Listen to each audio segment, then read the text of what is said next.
I'm doing this video off the cuff in light of recent events that are happening in the market. On April 2nd, Donald Trump released information about the United States and about tariffs. And April 3rd, the market had a reaction. I've spent all day today going over things with clients and working in portfolios, but I thought it would be great to drop a video about what I'm doing, likely other financial advisors are doing with our personal finances and in our accounts. So what are financial professionals doing right now in light of recent market events? Stay with me. So first things first, do not consider this video financial advice. At no point in this video am I offering my experiences as advice, and I recommend that you speak with an accountant or a financial advisor or a financial professional before making any decisions in your financial life. So let's get to what's happening in the market. Financial advisors and financial professionals have been watching pretty closely what's been going on over the last several weeks. It was a campaign promise of Donald J. Trump that he would release tariffs, but Donald Trump says a lot of things, and some of the things he does, some of the things he doesn't do. Sometimes he makes threats. Sometimes this actually does come to pass. I think everyone universally believed when it was a campaign promise that tariffs, that was a long shot. Tariffs have a place, but tariffs have to be used very strategically. And when tariffs are not used in a very strategic place, they can end up causing great damage in the economy. If you look at the Great Depression of the 1930s, one of the things that really brought about the Great Depression was tariffs and protectionism in different economies brought on by tariffs. So I think everyone assumed that it was a possibility, but it was a long shot. Fast forward to April 2nd, where Donald J. Trump stands up and reveals a chart where he reveals tariffs on basically everyone outside of the United States. Financial professionals were surprised, but we weren't overwhelmingly surprised, and we were not surprised that the stock market reacted the way it did today on April 3rd. The stock market is a forward-looking indicator. It's trying to predict what's going to happen in the future, and it's saying, tariffs on everyone is not good for economic indicators and the future economy conditions of the United States, and I would happen to agree. Now, what am I doing in my own personal portfolio to prepare for this or to take advantage of this opportunity? First things first is I have a lot of cash in my portfolio. Due to the way that we're compensated, a lot of our bonuses pay out towards the first quarter of the year, and all of that money is basically stockpiling. I made the executive decision not to put it into the market for now, and it is sitting in the money market. The reason why I am sitting on a lot of cash is I wanted to bolster my safety fund. I typically ride pretty low with a safety fund. I would never recommend doing this, but you technically could use your Roth IRA as a safety fund. I've never done it, but keeping 6 to 9 months living expenses and savings is a whole heck of a lot of money here in the Bay Area. So typically what I say is I'm going to keep X thousand dollars in my savings account, and if things really go left, I would look at other sources, go into my Roth IRA and withdraw basis. It's never happened, thank God. I've always been able to ride a little bit low in my personal savings, but because of the uncertainty around the Donald J. Trump election, I decided I needed to bolster my savings. So some of that cash that came in from bonuses is dedicated towards bolstering up my savings to the required amount that I feel comfortable having my savings with, and the rest of it is sitting in a money market earning some interest. The next thing I'm doing is pretty much paying off all debt with the exception of my mortgage. I don't really have that much debt. I did have some credit card debt, but I don't consider it debt because it was at 0% interest and was always the intention of paying it back before the 0% interest wore off. It'll be paid off by the end of this month. But for people who have high interest debt, it may be a good opportunity to pay off that high interest debt. And I consider anything high interest, anything north of 8%, definitely anything north of 10%, pay it off as quickly as possible. The reason why I'm paying off this debt is because the 0% APR wears off at the end of this month, or I never pay credit card interest ever.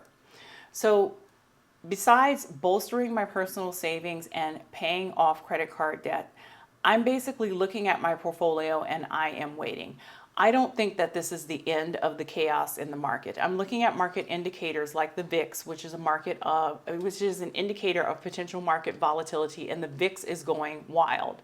The VIX had a double-digit jump today, which indicates that there is thought that there will be additional volatility into the stock market. Now, some of my clients who were sitting on the sidelines with cash have decided to just go ahead and deploy the cash and put it into the market now. And after talking through those clients and talking through different permutations, they decided that was the right decision for themselves. I've decided just to wait a little bit longer and keep my cash on the sidelines. I'll probably deploy it at some point in the future once I see indicators that the market stability is coming back to the market. But there may be other opportunities that exist during down markets. Now we've been hearing the R word, which is recession, and indicators of economic growth have slowed and gone into the negative. And once we have several quarters of successive negative growth, the R word comes back into play, our recession. So the last recession I went through was the 2008-2009 recession, and I was in my early 20s in a very different economic position, working in a completely different industry. It kind of went over my head at that point. I knew what was going on around me, but it didn't really impact me because I was working in a different industry and I wasn't really invested in the stock market. Now, almost 20 years on, I'm in a completely different position where I'm daily looking at the stock market. Now, recessions are scary times for most Americans, and most Americans don't like experiencing recessions. But most Americans experience anywhere from 5 to 7 recessions in a lifetime. Recessions can be very scary, but they also can be opportunities. Also, sometimes businesses are developed during periods of recession.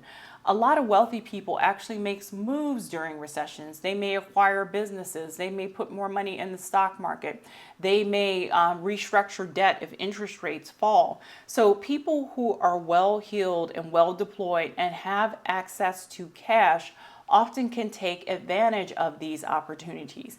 Cash is typically king during recessionary periods of time. There may be an opportunity to invest in a business. There may be an opportunity to invest in the stock market. I just want to keep my options open. I don't want to spend my emergency fund, but I also don't want to hunker down so much that I miss opportunities that come up should we, God forbid, go into a recession. Now, if we do go into a recession, you're going to start seeing spikes in unemployment. You're going to see a lot of people lose their jobs. Typically, the feds, in order to stimulate the economy, will lower interest rates. I bought a home in October 2023. My interest rate is sky high. I bought it with the intention, because interest rates were starting to come down, that by 2025 I would be able to refinance at maybe 4%.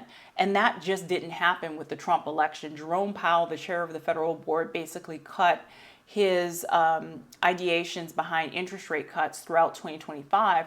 So I'm kind of stuck with a sky high interest rate. If there was a recession and if interest rates started coming down, you best believe there's a lot of people who bought during high interest rates mortgages would start refinancing their mortgage. But there's one problem with that plan. So tariffs and a lot of Donald J. Trump's economic policy are also inflationary. So if there is inflation, cutting interest rates becomes very, very risky, because low interest rates and cheap money can end up driving inflation. You have this situation where you have both inflation and recession. You have the worst of both worlds, and it's an absolute economic calamity. I hope we don't go in that direction. But if we are in recession, I'm hoping that it is an opportunity to cut interest rates so people like myself can refinance high interest debt into lower interest debt and be able to deploy that money somewhere else.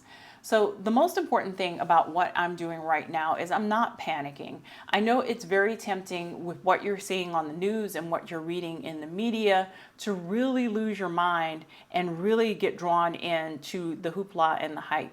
It's important to pay attention to what's going on. It's important to be aware of the situation and to keep updated, but you do not want to panic now. Don't go through and panic sell everything. Don't make decisions in a rush. I haven't sold a single thing in my portfolio. And that is because I do not want to make decisions in haste and I do not want to panic. So just to wrap things up about what I'm doing in my portfolio, given the recent market circumstances, is I'm stockpiling cash, and I have been for some time. I'm paying off any debt. And basically, I'm waiting to see if there are opportunities that come out of the market turmoil, and God forbid, if the economy goes towards recession, if there are opportunities that can be had in recession.